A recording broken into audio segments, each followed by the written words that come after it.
Hello friends, this is Yasuni Sadhana Arjun, and today we are going to discuss a very important topic of Transfer of Property Act, that is Section 5 of Transfer of Property Act. The bare provision of Section 5 provides that what is transfer of property or what is the definition of transfer of property. As per Section 5 of Transfer of Property Act, transfer of property means an act by which a living person conveys property in present or in future to any other living person or to himself. देखिए, अगर हम केवल bear provision की बात करें तो जो bear provision है सेक्शन 5 का, वो सिर्फ ये बताता है, हमें एक्चुअली में यहाँ पे डिस्कस करना है कि जो ट्रांसफर प्रॉपर्टी है इसका डेफिनेशन क्या है. ये बहुत ही टेक्निकल और बहुत इंटरेस्टिंग चीज है. बहुत कम टाइम में हम देखेंगे कि इसकी जो जो टेक्निकल चीजें हैं कैसे एकदम से हमको तैयार हो जाती हैं. बेयर प्रोविजन जब आप पढ़ेंगे तो वहां पे लिखा हुआ है, transfer of property means an act by which a living person conveys property in present और in future to any other living person और टू हिमसेल्फ. उसमें जब देखेंगे तो वहां पे उन्होंने ये भी कहा है, टू वन और more than one living person और to himself and other person. मतलब कोई एक पर्सन जब किसी प्रॉपर्टी को कन्वे करता है किसी दूसरे पर्सन में, तो ये कहा जाता है कि ये क्या है, ट्रांसफर ऑफ प्रॉपर्टी है. The essential thing is that both person must be living person at the time of transfer, whether transferor और ट्रांसफरी. ये एक बेयर प्रोविजन कहता है. अब बेयर एक्ट को ही तोड़ के इस पूरे सेक्शन के एसेंशियल जो है वो हम निकाल लेंगे. जैसे फर्स्ट एसेंशियल हमारा यही है, एन एक्ट.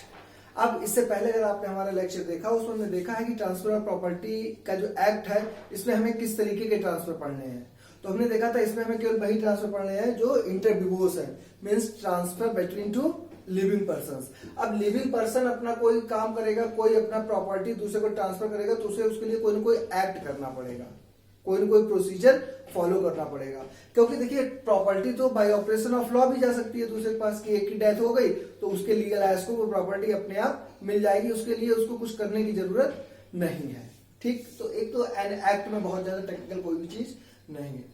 इसके बाद आता है living person. As we have discussed earlier that the transferor और transferee both must be living person at the time of transfer.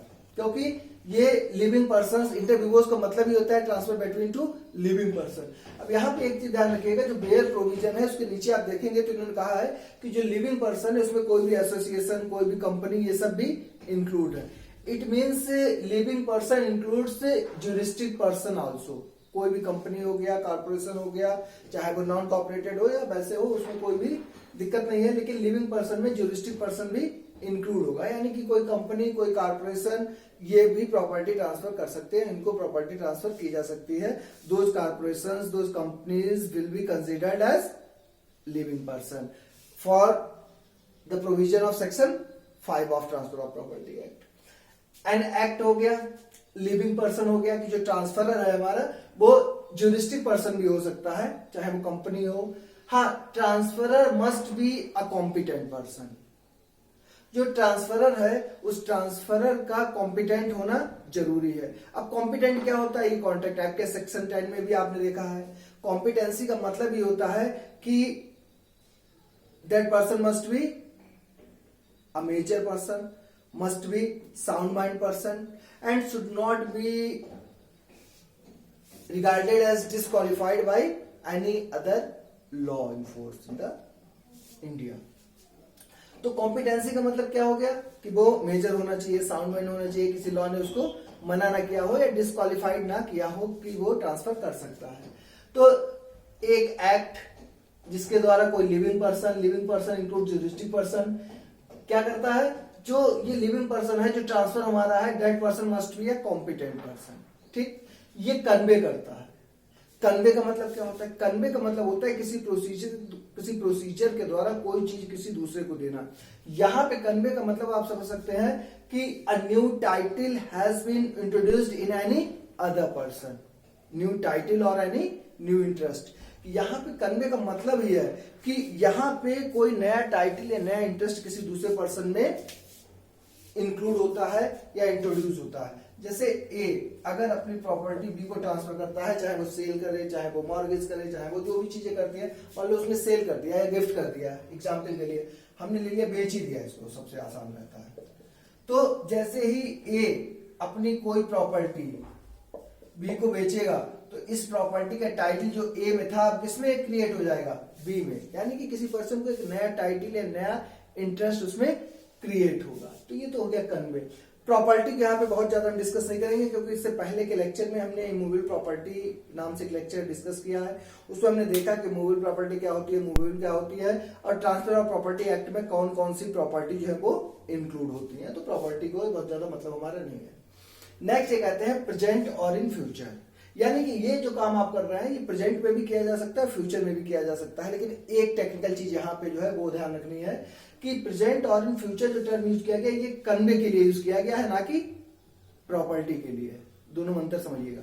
मतलब ये जो कन्वे कर रहे हैं यानी कि ये जो नया टाइटल आप किसी में क्रिएट कर रहे हैं ये प्रेजेंट में भी हो सकता है, फ्यूचर में भी हो सकता है। आगे हम देखेंगे कि कुछ वेस्टेड इंटरेस्ट होते हैं, कुछ कंटिजेंट इंटरेस्ट होते हैं जो किसी कंडीशन के पूरा होने पे ही मिलते हैं। तो जो इंटरेस्ट है वो प्रेजेंट में भी आप दे सकते हैं, फ्यूचर में भी दे सकते हैं, यानी कन्वे कर सकते हैं। लेकिन प्रॉपर्टी जो है वो eight the time of transfer exist करनी चाहिए। देखिए बहुत सीधा सा कॉन्सेप्ट होता है प्रॉपर्टी लॉ का कि जब भी प्रॉपर्टी किसी के पास जाएगी तो प्रॉपर्टी भी होनी चाहिए, जो दे रहा है वो भी होना चाहिए, जिसको दी जा रही है वो भी होना चाहिए। तीनों का जो होना जरूरी होता है।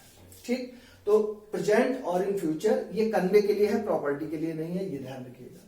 टू अदर लिविंग पर्सन, अब हमने कहा कि ट्रांसफर होगा तो दो लिविंग पर्सन के बीच में होगा, एक ट्रांसफरर होगा, एक ट्रांसफर ही होगा।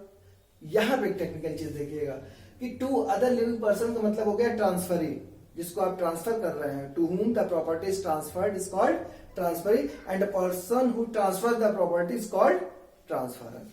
अब जो ट्रांसफरी हमारा है, ठीक है, यहां एक जो अच्छी चीज है या आप कह सकते हो कि टेक्निकल पॉइंट है, हमने जैसे लिख दिया है no need to be competent. यहां से क्वेश्चन सही है गलत होता है अगर अच्छा क्वेश्चन पूछ दिया गया। आपको पता है कि आप यहां पढ़ के आए ट्रांसफर का कॉम्पिटेंट होना जरूरी है, लेकिन ट्रांसफरी का कॉम्पिटेंट होना कोई जरूरी नहीं है। मतलब अ प्रॉपर्टी में be transferred to a lunatic person, minor, even a child who is in mother's womb, उसको भी ट्रांसफर की जा सकती है। क्योंकि आगे हम देखेंगे कि जब हम अनबॉर्न चिल्ड्रन के बारे में बात करेंगे तो अगर कोई बच्चा मदर्स वूम में भी है तो उसे हम एग्जिस्टेंस में मान लेते हैं। ये हो गया। इसका बाद है हिमसेल्फ। हिमसेल्फ को कैसे करेगा कोई प्रॉपर्टी, ये भी थोड़ा टेक्निकल है। अब ये 1929 में ऐड किया गया था, 1929 में ऐड किया गया था बस। हिमसेल्फ का मतलब होता है अपने आप को, और हमें पता है for a valid contract there must be at least two persons, one is offerer and second is offeree, और for a valid transfer there must be at least two persons, transferor and transferee. कम से कम दो लोग तो हमें चाहिए ही है। ये कह रहे हैं हिमसेल्फ को भी कर सकते हैं। एक्चुअली में ये तब होता है जब एक पर्सन तो एक ही है लेकिन वो दो कैपेसिटी में काम करता है। उसकी जो लीगल कैपेसिटी है वो उसको अलग अलग कर देती है। जैसे मान लीजिए कोई पर्सन ए है, ए ने अपनी प्रॉपर्टी को सेटल करने के लिए एक कोई ट्रस्ट किया, ठीक है, इसलिए ये चाहता था अपनी प्रॉपर्टी को सेटल करना, और इस ट्रस्ट जो भी इसने प्रॉपर्टी की है उसका ट्रस्टी इसने खुद को ही बना लिया। अब पर्सन तो यहां पे ए ही है लेकिन इसकी लीगल कैपेसिटी दो है, A as a settlor, A as a trustee. तो ऐसे एक पर्सन खुद को भी प्रॉपर्टी ट्रांसफर कर सकता है। तो ये उसका एक इलस्ट्रेशन है। ये बेयर प्रोविजन की बात हो गई। जितना हमने बता दिया है इतना आपके लिए मोर देन सफिशिएंट है। टीपीए में इससे ज्यादा ना कभी प्री में पूछा जाता है ना मेंस में पूछा जाता है। हाँ, मेंस में पूछा जाएगा तो खाली ये कम ही पूछेंगे, इसके साथ कोई दूसरा सेक्शन वो लगा देते हैं, तो हम आगे डिस्कस करेंगे तो वो आपका क्लियर हो जाएगा। हाँ, कुछ चीजें यहाँ पे हैं जो इसके साथ रिलेट करके पूछ दी जाती हैं। जैसे वो पूछते हैं कि whether family settlement is a transfer of property as per section 5 of transfer of property act, कि क्या फैमिली सेटलमेंट हो गया, पार्टीशन हो गया, कंप्रोमाइज हो गया, चार्ज हो गया, सरेंडर हो गया, क्या ये सब चीजें जो है वो ट्रांसफर ऑफ प्रॉपर्टी एक्ट के सेक्शन 5 में कवर होती हैं? क्या ये सब ट्रांसफर ऑफ प्रॉपर्टी हैं? तो हमारा आंसर हो जाएगा नो, क्योंकि ये 5 नहीं है। ये याद रखेंगे क्या है वो आपको सब पता लग जाएगा, क्योंकि क्या होने के लिए ये 7 कंडीशंस का पूरा होना जरूरी है। जो भी ट्रांसफर इन 7 कंडीशन को पूरा कर देगा वो सेक्शन 5 में आ जाएगा, ट्रांसफर ऑफ प्रॉपर्टी में। अच्छा, ये सब नहीं है तो इसका मतलब ये कंडीशन पूरी नहीं करते होंगे। जैसे हम एग्जांपल ले लें फैमिली सेटलमेंट का। अब फैमिली सेटलमेंट में क्या होता है, जैसे मान लीजिए ये पूरी फैमिली है, ये फैमिली की पूरी प्रॉपर्टी है, ए बी सी डी 4 लोग हैं, इन्होंने अपनी प्रॉपर्टी सेटल कर ली कि भाई ये तुम ले लो, ये तुम ले लो, ये तुम ले लो, ये तुम ले लो। या पार्टीशन हो गया, फैमिली सेटलमेंट होता है पार्टीशन के थ्रू भी होता है। इन्होंने प्रॉपर्टी को क्या किया, पार्टीशन कर लिया। अब यहाँ पे एक टेक्निकल चीज ये देखिएगा कि चाहे फैमिली सेटलमेंट हो या पार्टीशन के थ्रू हो, यहाँ पे कोई भी नया टाइटल या नया इंटरेस्ट क्रिएट नहीं होता है। जैसे ऐसा नहीं है कि ए को कोई नई चीज मिल गई, ए को अपना हिस्सा ही मिला है जो पहले से इसका था। बस ये है कि अब ये निश्चित कर दिया गया कि हाँ कौन कौन सी चीज जो है वो आपकी लेनी है, नया इंटरेस्ट नहीं मिला इसको। तो फैमिली सेटलमेंट हो गया, पार्टीशन हो गया, कंप्रोमाइज हो गया, चार्ज हो गया, सरेंडर। कंप्रोमाइज से भी कभी कभी प्रॉब्लम अराइज हो जाती है। कॉम्प्रोमाइज में क्या होता है, इसमें भी डाउट रहता है। जैसे ए और बी 2 लोग हैं, इतनी प्रॉपर्टी है, ए को लगता है कि ये पूरी प्रॉपर्टी मेरी है, बी को लगता है ये पूरी प्रॉपर्टी मेरी है। अब ये सोचते हैं हम क्यों कोर्ट जाएं, क्योंकि आपको पता है कि अगर ये सिविल लॉ है तो कंप्रोमाइज का चांस हमेशा रहता है, या आपस में कंप्रोमाइज करने चलो ठीक है ये तुम यूज करो ये हम यूज करते हैं। यहां भी नया इंटरेस्ट क्रिएट नहीं हुआ है। क्यों? क्योंकि बी को भी लगता था कि ये प्रॉपर्टी उसकी है, ए को भी लगता था प्रॉपर्टी है। तो कहने का सीधा सा मतलब है केस लॉ के थ्रू या बाकी जगह से ये चीजें कह दी हैं इन्होंने कि ये सेक्शन 5 में कवर नहीं होती हैं। इसके अलावा कुछ चीजें हैं, रिलीज वगैरह आ जाता है, कुछ और चीज आ जाती है, तो वो कहते हैं कि ये सेक्शन 5 में ट्रांसफर ऑफ प्रॉपर्टी में आता है। सीधी सी बात यह है कि कोई भी ट्रांसफर अगर इन 7 कंडीशंस को पूरा कर देगा तो वो सेक्शन 5 में कवर हो जाएगा, अदरवाइज नहीं कवर होगा। तो ये छोटा सा टॉपिक हमने डिस्कस किया आज, सेक्शन 5।